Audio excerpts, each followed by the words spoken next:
Wrong ones part ways, right ones find their way. The title of today's shared article is Marriage is Just That Realistic. I Despise You, But I Still Need You.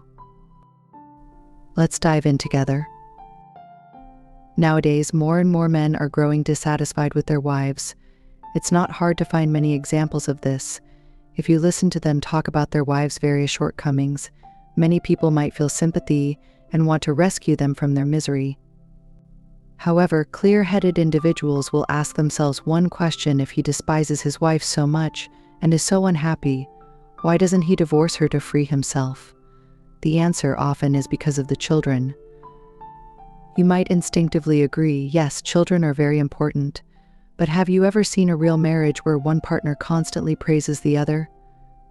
Love allows you to dream, but marriage pulls you back to reality. Whenever a man cheats, wives often vent their frustrations, saying how wonderful and understanding the other woman is and how he has finally found true love. But we started off the same way too. He used to praise me so highly, so how could he forget now? This naturally leads to confusion. Men seem to understand love at first, but after marriage they become oblivious. Women, once gentle and considerate, also start to become annoying after marriage. Why does marriage seem so frightening? Why do both men and women change after entering this castle? In love, we can idealize a person to the extreme. Everything is perfect, but marriage is different. In marriage, there are many practical disagreements, and resolving problems inevitably leads to conflict. This makes many people mistakenly believe that their dissatisfaction means they chose the wrong person or married the wrong person, leading to constant regret about marriage. In reality, it's not that marriage is wrong, but that marriage is more grounded in reality, making people more real and thus harder to accept. Love lets one's dreams grow more beautiful, but marriage makes one more realistic. Before marriage, you can think everything about a person is wonderful. After marriage, it's hard to see the good in them, and complaints often outweigh the good. Real couples often have some mutual disdain. People say the best couples support and grow with each other. However, I recently noticed an interesting phenomenon: genuine couples often have a bit of mutual disdain. As long as two people live together, conflicts are inevitable. There will always be things one person is good at that the other isn't, ideas that aren't perfectly aligned, and decisions where opinions differ. At these times, whether man or woman, one might think, if only they could be better in this way, but the reality is, what seems simple to you might be impossible for them.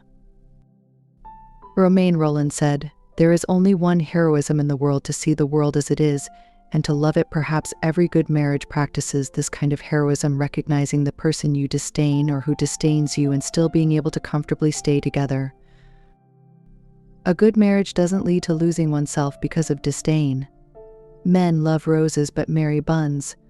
This is an undeniable fact. It's not that women become uglier or worse after marriage, but that men's perspectives change from viewing them as beautiful to practical. Many women entering marriage don't realize the changes it brings. They enter with romantic dreams of roses, unaware that they also need the courage to face being despised. When roses are compressed and trampled, they naturally suffer. Some quickly give up, while others willingly become a true bun, cooking, cleaning, and raising children. The lucky ones might one day tire of being a bun and rekindle their dream of roses, finding another relationship. The unlucky ones, after painstakingly becoming a bun, find their husband attracted to an outside rose and become completely disheartened. In reality, it's not all that bad. Don't devalue a bun just because roses attract people, and don't be in a hurry to give up your beauty just because buns are valuable. In love, one can be fragile, but in marriage, one needs thick skin. Whether you're a rose or a bun, only those who blindly deny themselves will lose more than they gain. No matter how your partner ultimately sees you, if you allow yourself some narcissism, you'll always retain a unique part of yourself. In your own heart, you can always be a rose you like. If you can be narcissistic while allowing your partner to narcissistically prove their brilliance and greatness, you become an irresistible flower bun. If the person you disdain doesn't suffer because of it, and if you don't lose yourself because of being disdained, such mutual disdain in marriage fosters a unique intimacy between two mature individuals. So, there is a kind of good marriage where sometimes I despise you, but if you need it, I can also be despised by you. May we all have the courage to be loved and the strength to be despised. That's all for today's sharing. Feel free to leave a comment and tell me your thoughts.